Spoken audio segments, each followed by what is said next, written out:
제가 소개해드릴게요. 삼성전자 주식에 투자해서 어느 날 갑자기 수십억 자산가가 된 최은호 선생님이십니다. 아유, 안녕하세요. 반갑습니다. 아유, 반갑습니다. 아니, 이제 오늘 주제가 이제 해가 서쪽에서 뜬다면인데 이게 말 그대로 삼성전자로 인해서 수십억 자산가가 된 이 이야기가 맞습니까? 예, 예. 제가 처음에는 사업을 하고 난 다음에 하다가 완전히 쫄딱 망했었어요. 네. 그게 언제예요? 그때가 80년대 말 90년대 초 정도 돼요. 그리고 완전히 망하고 반지하 월세방에 이사 들어가는데 장롱을 이렇게 열지 않습니까? 네. 층고가 낮으니까 장롱이 안 들어가는 거예요. 아, 이사하면. 집에요? 예. 문을 이렇게 열어야 될 장롱을 이렇게 집어넣습니다. 옆으로 이렇게 열시게. 예, 그래서 이렇게 열고 살았는데 마침 그 위에서 제가 공부를 시작했습니다. 장롱을 옆으로 눕혀두고 그 위에 앉아서 밤에는 거기 앉아서 많은 책을 봤습니다. 그 혹시 낮에는 일을 하셨던데 어떤 일을 하신 겁니까? 택시 운전도 몇 달 했었고 얼마 전에 매스컴에 보면은 몇십 년 동안 택시 운전을 맞아요. 제가 그래서 그걸 여쭤보려고 그랬어요. 매스컴에는 몇십 년 동안 택시 운전을 예, 하시면서 잘못 알리는 건 제가 좀 바로 잡아야 되겠어요. 그렇죠. 요거는 좀 잡아야 되는구나. 예. 택시 운전을 하시면서 모은 돈으로 삼성 주식을 아닙니다. 사업을 마고 난 다음에 택시 운전은 몇 달 동안 했어요. 잠깐 하신 거예요? 예, 한 6, 7개월 정도. 그다음에 토스트 장사도 한 반년 정도 했었습니다. 아, 또 토스트도 하셨구나. 토스트. 동대문, 남대문에 가면 옷 장사하는데 칸막이가 쫙 있지 않습니까? 예, 있죠, 작은 있죠. 칸막이. 예. 그걸 하나 얻어서 옷 장사를 시작했습니다. 예. 그릇을 떼어다가 방문 판매. 집집마다 영업을. 다니면서 두드리고 가면서 방문 판매하면서 그 그릇이 잘 되신 거예요? 예, 그릇 장사에서 돈을 벌게 된 거죠. 그 다음부터 삼성전자 주식을 사 모으기 시작했습니다. 그게 몇 년도입니까? 그때가 95년도부터 모으기 시작을 한 거죠. 그러면 여기서 이제 궁금한 게 바로 이제 이겁니다. 삼성전자 주식이 95년도에 얼마 정도 했나요? 그때 그러니까 지금 50대 1 액면 분할로 하면 1,000원에서 2,000원 사이였죠. 5만 원에서 10만 원 사이. 근데 그것이 IMF 때는 얼마까지 떨어졌냐면 650원, 700원까지 떨어졌습니다. 삼성전자 주식을 그 당시에 왜 샀는지가 참 의문입니다. 그러니까 그것은 제가 미리 공부를 했었죠. 근데 그 당시에 어떻게 그 삼성전자를 왜냐면 그 당시에 물론 삼성전자도 있었지만 그 당시는 제가 잘은 모릅니다만 포스코 한 예. 포스코 한전은 유틸리티 위주라 그래서 네네. 수도, 전기 이런 쪽이고 또 국영기 업체 성격이 있지만 맞아요. 앞으로 컴퓨터 시대이기 때문에 그것이 뜰 것이다. 그리고 기술주가 그 하나밖에 없었습니다. 그래서 삼성전자를 예, 집중적으로 예. 어느 정도씩 매수를 이렇게 매입을 하신 거예요? 그래서 저는 200만 원, 300만 원 돈 생기는 대로 계속 사 모았었죠. 그 당시 선생님은 계속 매달 그렇게 적립식으로 정액을 해서 매수를 하신 거예요? 예. 그러다가 이제 내 집 없는 서름이 너무 커서 2000년도에 5년 후에 이제 그거를 매도를 하고 내 집 마련을 한 거죠. 자, 95년부터 2000년대 초반이면 한 7, 8년. 한 5년 정도. 5년 예, 정도. 예. 그러면 그 당시 수익이 얼마나 됐습니까? 그때 수익이 한 1억 5, 6천 정도 투자를 해서 네. 5년 동안에 한 5억 이상을 만들었으니까 와, 그 당시면 한 3배 이상. 그때는 아파트 얼마든지 살 수 있었거든요. 그 당시엔 살 수 있었죠. 그렇죠. 예, 22년 전이니까. 그 이후에 투자를 또 어떻게 하신 겁니까? 또 지속적으로 또 투자 또 시작. 이제 삼성전자를. 근데 2000년 7월에 제가 또 매수를 시작했는데 그때가 또 꼭지였어요. 이게 사실은 좀 언뜻 정확하지는 않습니다만 2000년 초반에 벤처 열풍이 불어서 이제 코스닥이라든가 이런 이제 벤처 막 여러 예, 가지 IT 버블들이 버블이 IT 있어요. 버블들이 예, 좀 있었어요. 예. 그럼에도 불구하고 그런 쪽보다는 계속해서 삼성전자만 매수. 예, 삼성전자만 저는 한 10여 년을 계속 매수를 했었습니다. 한 번 매수하면 한 5년 정도는 보유했었어요. 사람이잖아요. 예. 이제 들어갔는데 이거 이렇게 될 수 있잖아요. 사람들이 보면 뉴스의 매스컴에 지금 꼭지를 전 고점을 뚫고 꼭지로 올랐다든지 경고점 찍고 최고점 올랐다든지 이런 뉴스가 나오면 사람들이 막 사기 시작합니다. 그러다가 주가가 막 이렇게 떨어지고 그러면 또 팔고 떠나버립니다. 반대로 해야 됩니다. 그러니까 이게 좀 격언에 이게 있는지 모르겠지만 요런 얘기가 있지 않습니까? 탄식에 사고 환호에 팔아라. 예. 예. 무릎에 사서 어깨에 어깨에서 팔으라는 팔아라. 말이 있는데 근데 어깨와 무릎을 누구도 찾지 못합니다. 세계적인 투자가 워런 버핏도 바닥이 어딘지는 알 수가 없습니다. 그러니까 뭐 무릎에 사서 어깨에 팔고 말이 그렇지 그 타이밍을 못 맞춥니다. 그래서 주식 투자는 타이밍이 아니라 타임입니다. 시간이 감에 따라서 수입이 늘어나는 거지 사고 팔고해서 수입이 나는 게 절대 아닙니다. 주식시장은 짧게 보면 비극인데 길게 보면 희극입니다. 이거 저기 우리 그 유명한 찰리 채플린 예. 인생을 주식시장은 짧게 보면 비극이에요. 길게 보면 희극입니다. 그러니까 이제 선생님도 계속 얘기하시는 게 좀 장기 투자를 해라라는 얘기예요. 그 당시에 수입이 얼마셨는지 모르겠지만 뭐 한 달에 한 100만 원씩 뭐 많을 땐 200만 원씩. 그때는 정말 시간이 아까워서요. 집사람이 김밥을 이제 싸주면 김밥을 먹어가면서 계속 운전을 했어요. 개인 택시 하는 사람들이 그렇게 부러웠었어요. 그때는 그 시장마다 트럭이 와서 배추, 무를 판매를 했어요. 그 길거리에 떨어져 있는 배추를 주워다가 그거 씻어서 깨끗하게 김치를 담궈 먹었었습니다. 그다음에 그릇 장소에서 일어나게 된 거예요. 그 방문 판매로. 예, 사람이 열심히 일을 하다 보면 어디서 일이 터질 줄 몰라요. 근데 방문 판매 진짜 잘하셨을 것 같아. 예, 지금 제가 보니까 방문 판매 기가 막히게 하셨을 것 같아요. 그릇 판매할 때도 보통 사람들이 보면 제품에 대해서 판매를 하려고 제품에 대해서만 이 초점을 주거든요. 아니 근데 왜냐면 그게 방문 판매 아니라 힘들거든요. 어려워요. 어떻게 하세요? 어떻게 하세요, 선생님? 똑똑똑. 왜냐면 잘 안 들으려고. 아, 저 가세요. 방문 판매를 하게 되면 일단 문을 두드립니다. 예. 거의 다 반겨주는 안 사람이 열어줘요. 없어요. 안 열어주죠. 근데 특히 겨울에 서러울 때 언젠가 하면 두드리고 다니다 보면 어떤 집에서 열어줘요. 말을 하려고 그러면 입이 얼어서 말이 안 나와요. 너무 슬퍼요. 그걸 알고 들어오시라 해서 따뜻하게 차 한 잔 주고 그러면 정말 눈물 나올 정도로 고마웠습니다. 눈물 젖은 빵을 먹어본 사람들은 가난의 무서움을 알아요. 눈물 젖은 빵을 먹어보면 가난의 서러움을 압니다. 사람들이 욜로라는 말을 하는데 그렇기 때문에 진짜 말씀 중에 죄송한데 방문 판매를 어떻게 하셨는지 제가 좀 여쭤본 건데. 그래서 방문 판매를 하게 되면 야, 근데 제가 보통 이렇게 아니 조셉하고 초대 손님들이 오시면 이야기하다가 제가 그래도 몇 마디 끼어들잖아요. 왜냐면 끼어들 새가 없어요.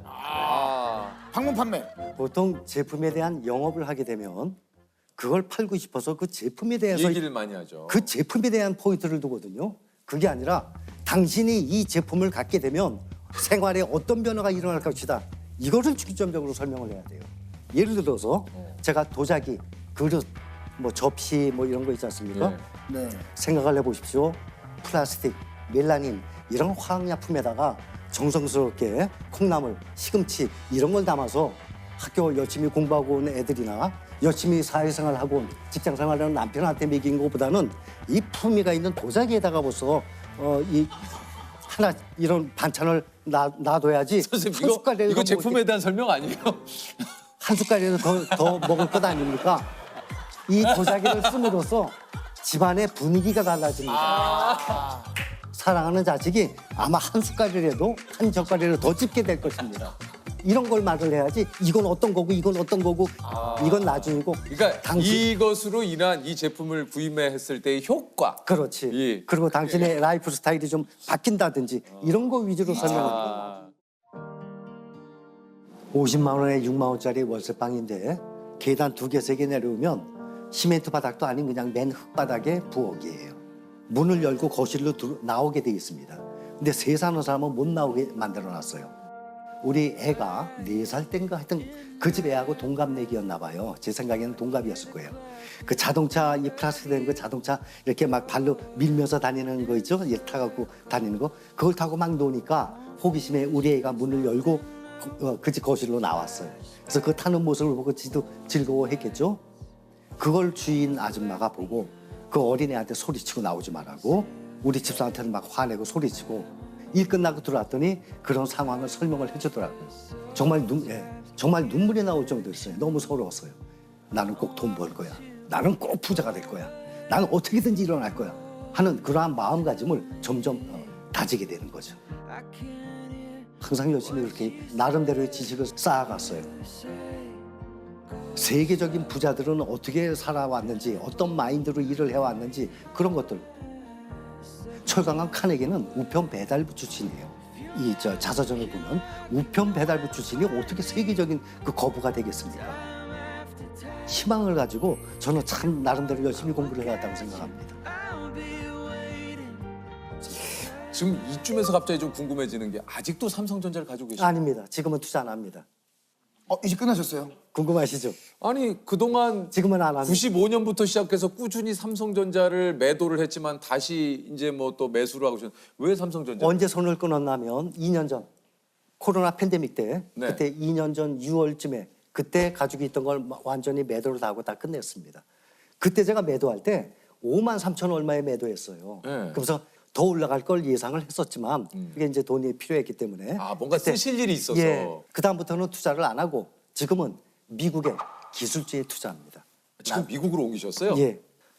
미국의 시장이 밤 10시 반에 시작해서 네. 다음 달 새벽 5시에 끝납니다. 네. 그래서 새벽 4시 반에 일어나서 매일 거의 매일 밤새 동안 미국에 무슨 뉴스 같은 거 있었는지 또 우리 구독자분들하고 공유를 해야 될 만한 거.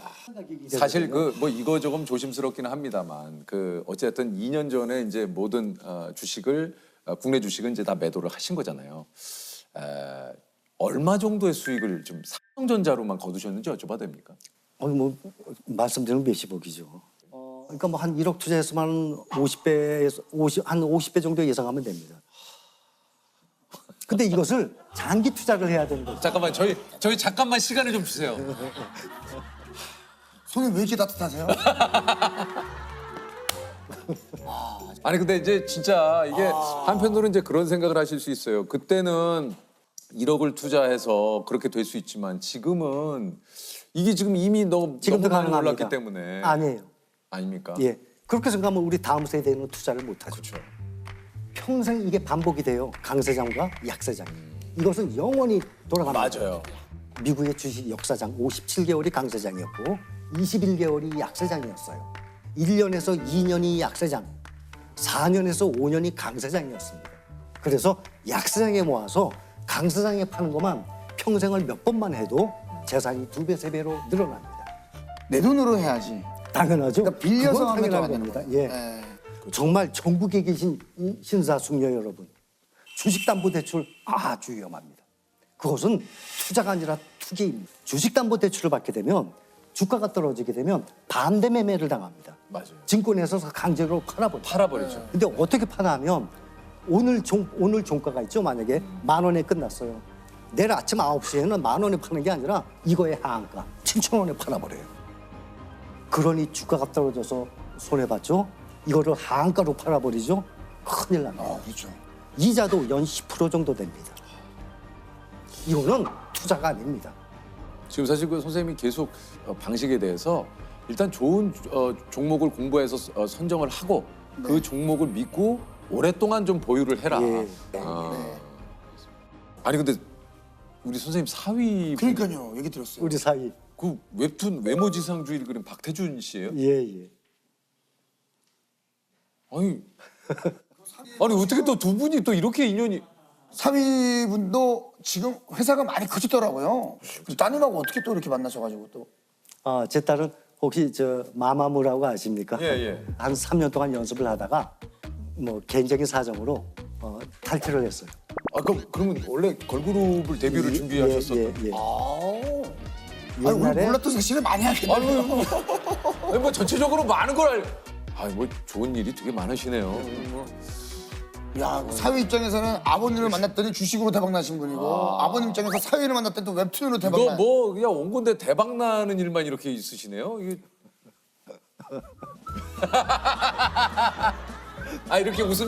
이렇게 웃음이 새어 나올 만해. 나도 모르게 이렇게 자꾸 웃음이 새어 나올 만 하셔. 반갑습니다. 처음 뵙겠습니다. 아유, 안녕하세요. 앉으시죠. 소개를 드리겠습니다. 투자자들에게 갓건영이라는 닉네임으로 불리는 글로벌 경제 분석의 1인자 오건영 컨설턴트입니다. 안녕하세요. 네, 안녕하세요. 반갑습니다.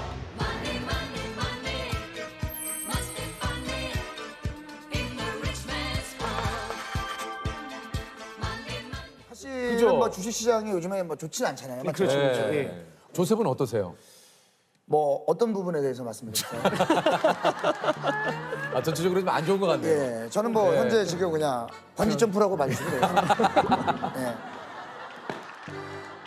그 본인쯤부터 줄없이 뛰었다고 봐주시면 돼요. 뭔지 아시죠?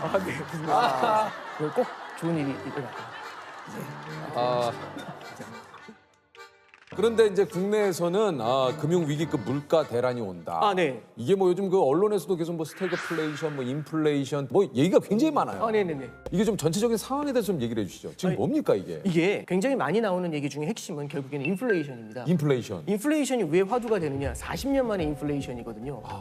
그러니까 사람들이 여태까지 만나지 못했던 괴물을 40년 만에 만나니까 너무 당혹스러운 거죠. 지금 이야기에 훅 네. 빠지는데 일단 인플레이션부터 좀 설명을 해주세요. 네, 인플레이션이요. 이게 뭐 저희가 알기로는 물가 상승이다 네, 알고 있는데 네. 인플레이션이 발생하면 어떤 일이 발생을 하는 거예요? 일단 첫 번째 딱 보시면 인플레이션이라는 건 우리가 이제 물가가 상승한다라고 해석할 수도 있지만 이걸 뒤집어 말하면 화폐 가치가 하락한다고 할 수도 있어요. 예를 들어서 맞다. 제가 갖고 있는 이 시계가 예를 들어서 10,000원짜리다라고 한번 가정을 해볼게요. 네네네. 10,000원짜리인데 이게 10만 원이 되면 우리는 물가가 올랐다라고 하잖아요. 물가가 오르죠. 엄청나게 비싸졌으니까. 그렇죠. 근데 이거 뒤집어 말하면 원래는 10,000개의 원화가 있으면 이 시계를 살 수 있었는데 네네. 이제는 10만 개의 원화가 있어야 이 시계를 살 수 있죠. 화폐 가치가 떨어지는 그렇죠. 화폐 가치가 떨어졌다는 거죠. 네네네. 거예요. 야, 뭐 잠깐 들었지만 뭐 거의 뭐 똘똘이 박사님이에요. 똘똘이 박사님. 감사합니다. 예? 이게 10,000원이 있어요. 10만 원이 되면 어떻게 됐어요? 야, 굉장히 그 보시는 시청자 여러분들께서도 아주 쉽게. 굉장히 또 설득력 있게 이야기를. 그렇죠. 정말 쉽게 설명해 주셨어요. 근데 이제 여기서 네. 이게 화폐 가치가 너무 빠르게 하락을 했을 때 나타나는 가장 큰 문제점 중에 하나가 이 인플레이션은 소리 없는 도둑이에요. 소리 없는 도둑. 예를 들어서 제가 주머니에 현찰로 100만 원을 꽂고 다니면 네. 와 이거 많이 갖고 다니는 거잖아요. 그렇죠. 돈 많은 거잖아요. 많은 거죠. 근데 문제는 뭐냐면 인플레이션이 거대하게 찾아와가지고 과자 한 봉지가 100만 원이 되는 겁니다. 그러면 아무 말도 없었는데 제 100만 원의 가치가 확 떨어지 조각이 돼버리는 거잖아요. 이게 뭐지? 이 느낌이 되는 거잖아요. 그래서 결국에는 현금을 버는 근로자들의 어떤 생활 환경 이런 것들이 굉장히 어려워질 수 있고요. 요즘 이거에 더불어서 스태그플레이션이라는 얘기가 나옵니다. 이게 이거는 뭡니까? 이제 스태그플레이션이라는 게 뭐냐면은 보통 이제 국가 경제가 성장을 하면 네. 사람들이 돈을 많이 버니까 소득이 생기잖아요. 네. 그럼 이제 수요가 늘어나요. 물건을 막 사요. 그럼 물가가 올라요. 네. 그러면 성장이 나오면 물가가 올라요. 보통. 네, 근데 그쵸. 이러다가 물가가 너무 많이 오르고 하면은 성장이 박살나거든요. 돈이 없어 이러면서 그럼 이제 성장이 위축이 돼요. 그럼 소비가 줄어들고 수요가 줄어드니까 물가가 내려가겠죠. 예, 그렇죠. 그러면 우리가 짝을 지으면은 성장이 좋아지면 물가가 올라요. 그렇죠. 성장이 떨어지면 물가가 떨어져요. 네. 이렇게 페어가 딱 잡히는데 이게 지금 말씀하신 게 인플레이션이고 저게 그렇죠. 디플레이션이죠. 이게 인플레이션, 이게 디플레이션. 디플레이션. 그렇죠. 근데 네. 이게 이상하게 엇박자가 나면은 이런 일이 벌어져요. 성장이 둔화가 되는데 물가가 뛰어요. 이걸 스태그플레이션이라고 해요. 성장이 둔화가 되는데 물가가 오르고 있죠. 화폐 가치가 하락을 하는데 성장을 바라보면서 돈의 공급을 늘리면 그 화폐 가치가 하락하는데 돈의 공급이 늘어나면 잠깐만요. 지금 어느 순간도 어디서 놓쳤어요? 솔직하게 얘기해. 어디서 놓쳤어? 솔직히 솔직하게 얘기해. 성장에서 놓쳤죠. 성장. 성장. 성장이 어디 어디 성장이면 스태그플레이션. 스태그플레이션. 어디서부터? 솔직히 플레이스테이션 하고 싶어요. 너무 보내. 지금 죄송해요. 죄송합니다. 앞에까지 좋았는데 똘똘 박사님. 지금 사실 여기서 제가- 못 쫓아왔어요. 어디서 왔냐면 이거 어려웠어요. 스태그플레이션 좀 어려웠어요. 스테이크 들어가면서 미국 속으로 그러니까 빠졌어. 미국 속으로. 요게 간단하게 얘기하면 이제 그 물가가 상승하는데 경기가 침체되는 어떻게 보면 최악의 상황 그렇죠, 아닙니까? 그렇죠. 예. 이렇게 간단하게 정리하면 네, 어떨까요? 그렇습니다. 그렇게 가시죠. 네, 네. 오히려 좀 쉬웠어요. 쉬었어요. 네, 쉬웠어요. 쉬었어요. 아니 이제 최근에 금리가 많이 올랐습니다. 네. 인플레이션이 물가 상승을 뜻하는데 그래서 요즘 금리가 오르는 겁니까? 네, 그렇습니다. 이게 이제 잘 예. 보시면은 인플레이션 자체를 갖다가 그냥 놔두면 별로 안 좋은 게 이런 문제가 생겨요. 예를 들어서 지금 은행에서 금리를 1년에 2%를 드려요. 네. 와, 이게 너무 적게 주잖아요. 근데 금리를 한 4% 정도 드려보죠. 그럼 이게 2배잖아요. 이게 대박이다. 이렇게 은행으로 가야죠. 그렇죠. 은행으로 가야죠. 근데 문제는 뭐냐면 만약 물가가 10%씩 오르면 그럼 이 정기예금 하면 안 되잖아요. 안 되죠. 그렇죠. 정기예금을 안 하고 물건을 사야겠죠. 그렇죠. 물건 언제까지 사야 되냐면 물가가 오르기 전에 사야 되겠죠. 그러면 미래에 살 걸 현재로 땡겨가지고 더 사요. 그러면 지금도 물가가 이렇게 심각하게 높은데 빵 터지면서 인플레이션이 훨씬 더 심각해지겠죠. 이게 이제 가장 큰 문제가 돼요. 그래서 이런 걸 해결하는 방법은 뭐냐면 4% 앞에다 일자를 붙이면 14가 되죠. 네, 그러면 이제 이쪽으로 안 넘어가겠죠. 그렇죠, 물건 그렇죠. 살려고. 그래서 기본적인 컨셉은 뭐냐면은 물가가 너무 세게 올라가면 이 세게 올라가는 물가를 제압하기 위해서 금리를 끌어올리는. 그래서 요즘 보면은 한국은행에서 기준금리를 인상한다. 이런 얘기가 나오는 이유가 이제 이런 데 있는 겁니다. 요거 한번 좀 본격적으로 한번 여쭤보도록 하겠습니다. 주식 이야기를 안 할 수가 없어요. 사실 지금 예. 약간 이제 금리 이야기나 이런 거 할 때 또 이렇게 계셨다가 주식 이야기 나도 모르게 그렇게 된다니까. 전문가님이 종목을 알려드리는 게 아니에요. 네, 종목을 알려드리는 게 근데 아닙니다. 그만큼 네. 다시 또 이야기에 또 쫑긋 이게 어쩔 수 없거든요. 이게 시장이 워낙에 불확실성이 너무 커요. 불확실성이 저변에 깔려 있잖아요. 이렇게 됐었을 때는 추세적인 상승이나 이런 게 나타나기가 쉽지가 않아요. 최근 같은 경우가 참 답 없는 얘기들이 많이 나오는 이유 중에 하나가 첫 번째는 러시아 우크라이나 사태. 일단 예측이 안 되잖아요. 예측이 안 되죠. 얘네들이 산유국이고 그다음에 곡물을 수출하는 국가들이에요. 그러니까 여기서 전쟁이 터지니까 물가가 굉장히 많이 뛰잖아요. 그게 아까 전에 말씀드린 것처럼 인플레이션을 자극을 하고 있는 겁니다. 인플레이션이 어떻게 될지 알 수가 없고 인플레이션을 잡기 위해서는 금리를 올려야 된다는 말씀드렸잖아요. 네. 금리가 어디까지 오를지가 알 수가 없어요. 그러니까 예측하지 못했었던 일들이 계속 일어나니까 시장이 계단식으로 하락을 하거든요. 그래서 이런 원인들 있죠. 안 좋은 불확실한 원인들 이런 것들을 모니터링을 하면서 조금은 기다려 보시는 게 지금은 좋을 것 같습니다. 네. 아, 참 진짜. 자 그렇다면 여기서 하나 더 의문점이 생깁니다. 자, 매수합니까? 제가 꺼내놔요. 굉장히 지금 들어가요, 지금. 지금 바로 갈 수 있어요. 지금 한 300만 원까지 살 수 있어요, 제가. 요즘 이제 투자하는 그 분들하고 이제 얘기를 하다 보면은 이제 이 질문이 제일 큰 것 같아요. 많아요. 이거 지금 되게 이 질문이 많아요. 제일 많은 것 같아요. 네. 근데 사실 이렇게 좀 불확실성이 높을 때는요. 지금 많이 떨어졌으니까 들어가야겠다. 이런 걸 예단하는 건 좋지 않은 것 같아요. 주식시장도 굴곡이 있거든요. 지금은 살까 말까 이런 것들을 고민하는 것보다는 살아남을 수 있는 좋은 기업인지 튼튼한 기업인지 이걸 바라보면서 지금 자기가 갖고 있는 포트폴리오를 다시 한번 냉정하게 보는 게 중요한 것 같아요. 예전에 강방천 회장님이 그런 얘기를 했어요. 그 주식을 사놓고 수면제 먹고 10년 자라. 말씀의 의미는 이해가 되는 것 같아요. 예. 근데 이제 예를 들어서 상장 폐지가 되는 기업들도 있거든요. 그러니까 이제 자고 일어났는데 상장 폐지돼 있습니다. 그렇죠. 저는 그래서 이제 그게 꼭 10년이라는 시간을 딱 놓고 생각한다라기보다는 너무 샀다 팔았다 그렇죠. 이거 네, 굉장히 어렵잖아요. 그러니까 그런 거 잘못해서 따라가다가 고점에 들어가서 저점에 나오고 고점에 들어가서 이렇게 되거든요. 왜 우리는 그럴까? 저점에 들어가서 고점에 나오는 게 아니고 고점에 들어가서 저점에 나올까? 그러니까 올라갈 때 산 순간 내려가잖아요. 예. 그래서 이제 너무 마켓 타이밍을 따라가는 것보다는 좋은 기업이라는 확신이 있다면 그걸 사고서 진짜 장맛이 날 때까지 기다려라. 그렇죠. 그런 컨셉에서 말씀하셨을 겁니다. 꼭 그거 참 이상하게 내가 사면 내려가고 내가 팔면 올라가고 왜 그런지 모르겠어요. 아, 그래서 좀 뭔가 좀 기다릴 필요가 있는 거잖아요. 네. 네. 프로그램도 잘 되려면 어느 정도 좀 기간이 필요한데 바로 어떤 흥망성쇠를 원하면 그건 안 되는 그렇죠. 거예요. 예. 흥망선쇠를 원하면 다 거기 포함이 돼 있는 건데. 네. 흥하고 망하고. 그러니까 이제 너무 흥하기만 해요. 죄송합니다. 좀 잘못 무조건 오늘 이 단어는 써야겠다고 생각했는데 잘못 썼어요. 이 단어를 무조건 써야겠다고 생각을 했어요. 아니 우리가 이제 사실 분산 투자를 좀 얘기를 하는데 이거 좀 분산 투자를 좀 어떻게 해야 되는 건지 한번 네네. 좀 여쭤봐도 됩니까? 이게 첫 번째는 분산 투자하라고 하니까 그러면 종목 2개 사라고 이거잖아요. 한 개 사지 않고 2개. 근데 이 2개를 살 때 보면은 예를 들어서 이제 은행을 산 다음에 한 금융지주를 산 다음에 똑같은 은행주를 사요. 이런 건 사실 분산 투자라고 하기 어려워요. 그래서 약간 다른 움직임을 가져가는 좀 그렇죠. 업종의 차이를 가져가는 그걸 뭐라고 하냐면 섹터 분산이라고 얘기를 합니다. 예. 그래서 첫 번째는 섹터 분산인데 문제는 뭐냐면 주식시장 전체가 흔들릴 때는 모든 업종이 다 떨어져요. 다 의미가 없죠. 그러면 이제 분산 투자의 의미가 상당히 퇴색이 될 수 그렇죠. 있거든요. 그래서 두 번째는 자산 분산이라는 걸 해야 됩니다. 그 자산에는 주식이랑 안전자산인 채권 이거를 분산 투자하는 걸 자산 분산이라고 합니다. 근데 주식과 채권이 또 동시에 깨지는 때가 있어요. 그게 올해 같은 케이스예요.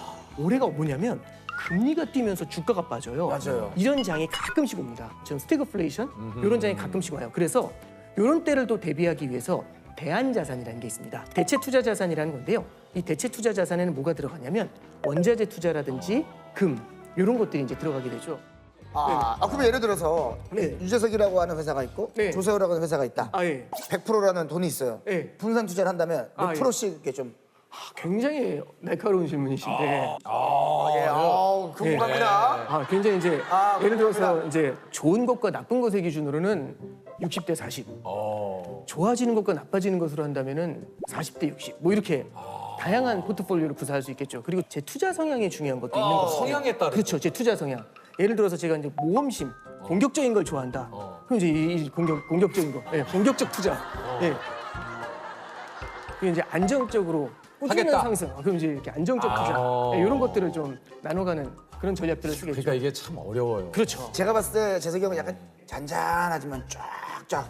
그렇죠. 근데 저는 이제 막 갑자기 올라갔다가 막 그런 겁니까? 뭐 꼭 그렇게 말씀드리는 것도 아니, 너무 아니, 근데 괜찮습니다. 편하게 좀. 아. 저도 왜냐면 제 포지션이 어느 정도인지는 알아야 이거 네네네. 준비를 하는데. 네. 제 생각엔 진짜 딱 이 느낌이 영원한 루키이자 한 번 터뜨릴 때 굉장히 크게 터뜨리시는 그런 스타일이신 것 하지만 같아요. 좀 위험이 있는. 그게 이미 탄탄한 입지를 확보하신 그런 케이스가 아니신가 싶은데 이렇게 유키즈에 불러주신 것만으로 감사드려요. 지금 제가 봤는데 대충 얼버무리시고 나온 것 같은데. 쓱 빠져나가셨어요. 굉장히 갑자기 당황했어요, 이렇게 지금. 유퀴즈에 불러주셔서 감사합니다로 잘 빠져나온 것 같아요. 네. 조셉도 원하는 답을 못 얻었고 네네네.